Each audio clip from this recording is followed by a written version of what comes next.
ये बड़ा ड्रीमी सपनों से भरा हुआ सफ़र है कि एक ऐसे गांव से निकल के जहां बिजली नहीं है, इंफ्रास्ट्रक्चर नहीं है, आज भी सड़क नहीं है मेरे गांव में। तो वहां से निकल के और मैंने सोचा एक्टिंग करनी है और पहुंच गया मुंबई और करने लगा। तो आसान बड़ा कमाल का सफ़र रहा होगा। तो बहुत इंटरेस्टिंग सफ़र है और बहुत सारी चुनौतियां आई, लेकिन चूंकि हम बिहारियों में एक जज्बा होती है लड़ने की, हम जल्दी हार नहीं मानते हैं।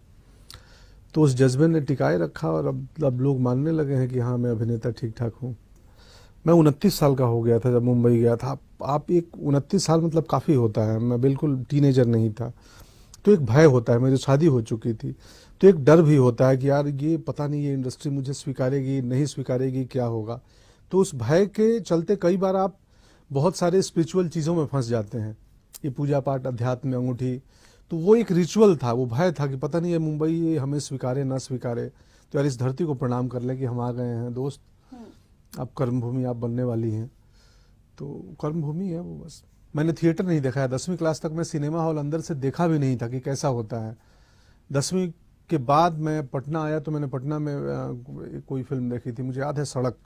सड़क के लिए मुझे रीजेंट सिनेमा में लाठी भी खानी पड़ी थी सड़क के ब्लैक टिकट खरीदने के दरमियान। तो ये किस्सा मैंने संजय दत्त को बताया था कि जब मैं आपकी फिल्म के चक्कर में लाठी खाया हूँ।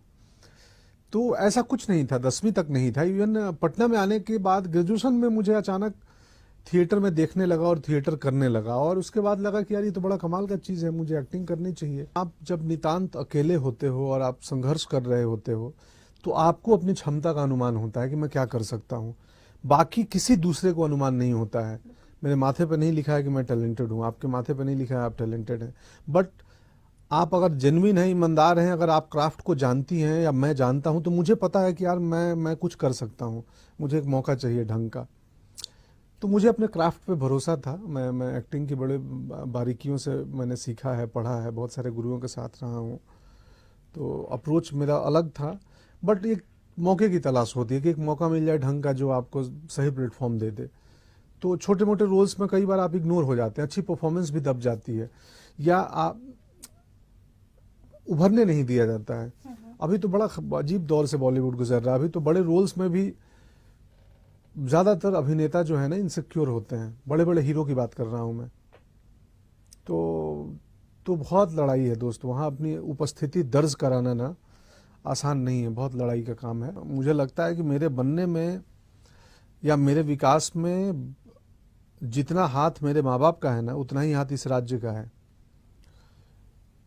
क्योंकि कुछ चीज़ें होती हैं जो मतलब ये इंफ्रास्ट्रक्चर नहीं था। जब मैं यहाँ पढ़ाई कर रहा था पटना में, साइकिल से हम घूमा करते थे, सर्दियों में रात रात को रिहर्सल करते थे, नाटक करते थे। तो एक चूंकि सुविधाएं नहीं थी बहुत ज़्यादा हमारे पास ना, तो उसने हमें थोड़ा ज़्यादा कठोर बना दिया, हमारे अंदर संघर्ष की क्षमता बढ़ा दी कि हम बहुत अच्छे माहौल में पले बढ़ते होते हैं, सुविधाएं होती हैं तो हम थोड़े कायर हो सकते हैं।